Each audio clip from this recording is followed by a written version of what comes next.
from the All In Recovery Project. I know I've been gone for a really long time, and I think it's been 4 or 5 months since I've posted, and I just wanted to kind of come on and update you on what's been going on with me in my all-in journey, if you could call it that.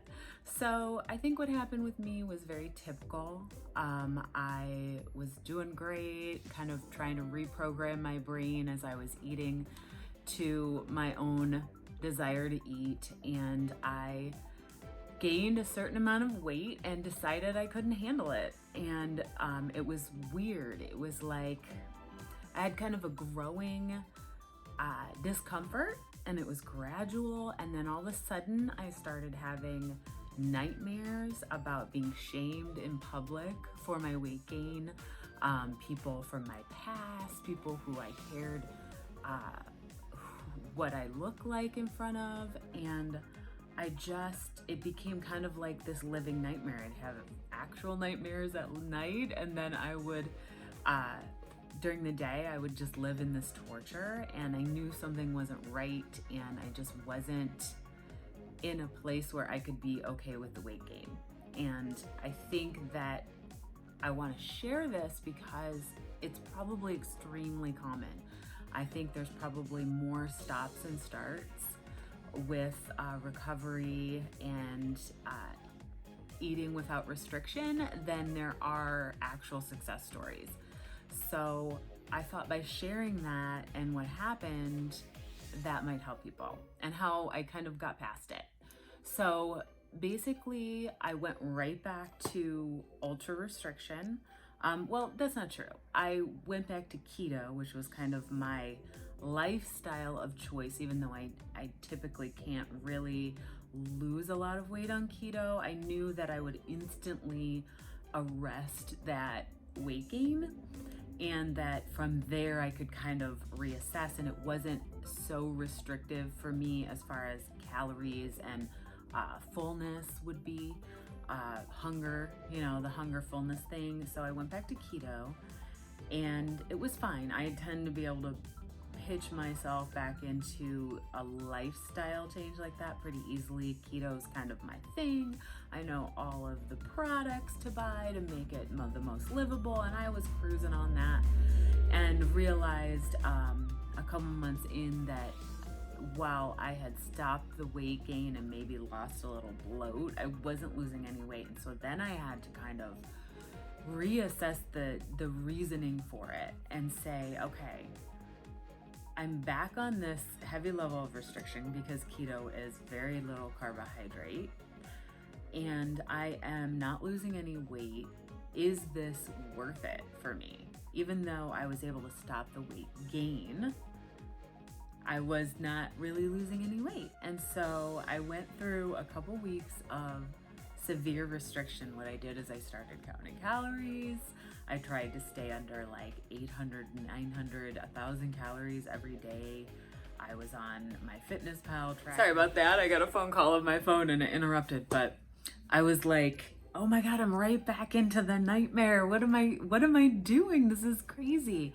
And I got what I wanted, which was to stop the constant gain, like the waking up every morning and feeling fatter, right? But I was just in the exact reason I tried to get out. I was just stuck in there. So I just started listening and watching videos again, listening to podcasts about diet recovery without really doing anything different than the restriction I was on.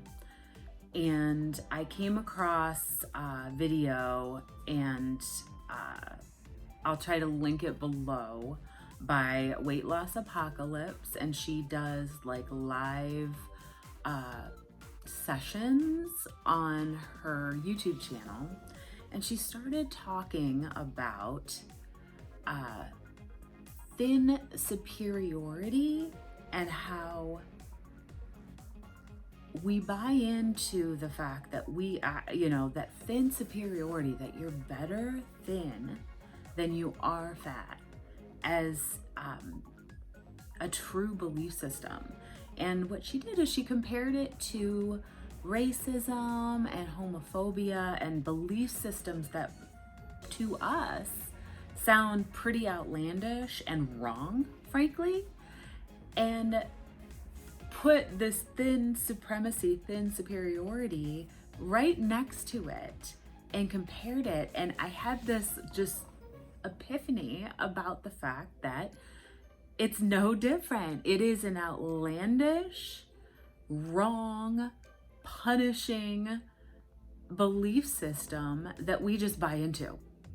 And I just realized that I have bought into that false belief system my entire life, and that the person I am today is not the person that I want to be in that belief system.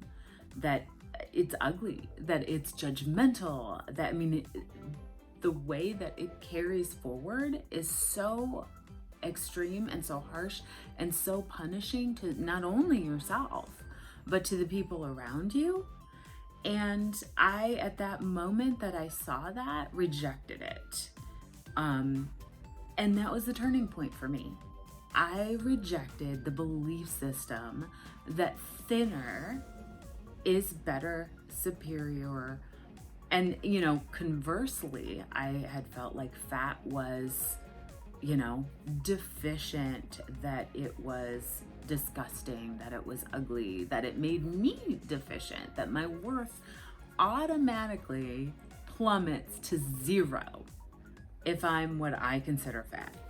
And everybody has their own level of that, right? I mean, it could be 5 extra pounds, it could be 100 extra pounds, whatever. When your worth plummets to 0 at that point, that is you signing on to a belief system that will basically limit and handicap you for the rest of your life.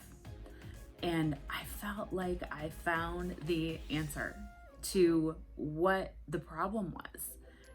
You know, that it is literally signing on to a horrible belief system. And since then, it's been probably a couple months. I immediately went back to, I'm not going to restrict. I have been trying to pay more attention to my hunger, like just as an instinct, but I don't want to be, you know, beholden to a hunger scale, but I also don't want to pig out, because I feel like that doesn't deal with my hormonal issues. You know, I'm at that age where I'm just getting into menopause, and I know that food affects me hormonally, too much food. It's not a type of food, like I'm good. I don't believe that it's necessarily a type of food, but I do think that consistent eating, you know, stuffing myself, I feel just awful.